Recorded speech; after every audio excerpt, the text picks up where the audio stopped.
কুরবানি ঈদের সময় আমাদের রেস্টুরেন্টগুলো একদম মানে কানায় কানায় পূর্ণ থাকে। জানি না কারা খায়, মানে বাসায় এত গরুর গোশ, আবার রেস্টুরেন্টে যায় কী খায় আল্লাহ মাবুদ জানে। তো একদিন যাই খাবো আসলে কুরবানি ঈদের পরের দিন বা কুরবানি ঈদের দিনই, দেখতে হবে কেমন লাগে।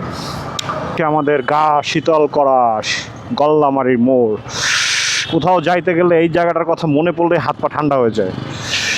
এটা যে কি কত বড় একটা অত্যাচার। কোথাও যাবো সেজে গুজে বের হইছি, এইখানটা ক্রস করতে গেলেই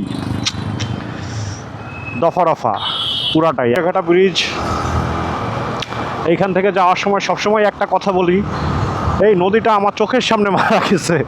এটা আমি মনে হয় যে কয়বার ভিডিও করছি আর যে কয়বার এখান থেকে গেছি সেই কয়বারই আমি এই কথাটা বলছি। এই যে চলে আসছি বটিয়াঘাটায়, মানে বটিয়াঘাটা তো অনেক আগেই ছিলাম, যেখানে আমরা বসি এখানটায় চলে আসছি। এই যে সামনে আমাদের দাদার দোকান, এখানে বসবো। ও মা, মানুষজনের তো অভাব নাই। যাই হোক, ঠেলে গুতায় আমরা কোনো না কোনো একটা ব্যবস্থা করেই ফেলবো, আমাদের অভ্যাস আছে।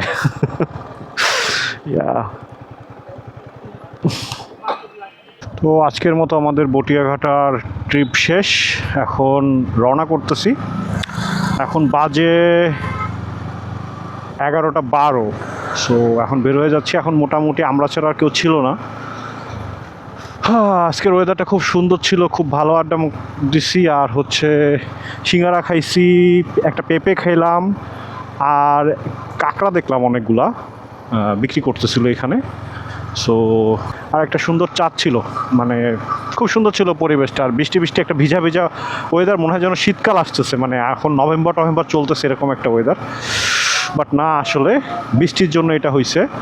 এই যে আমাদের সিঙ্গার খেপে গেছে এখানে। ঠিক আছে, তাহলে আজকের মতো এই পর্যন্তই। আল্লাহ হাফেজ।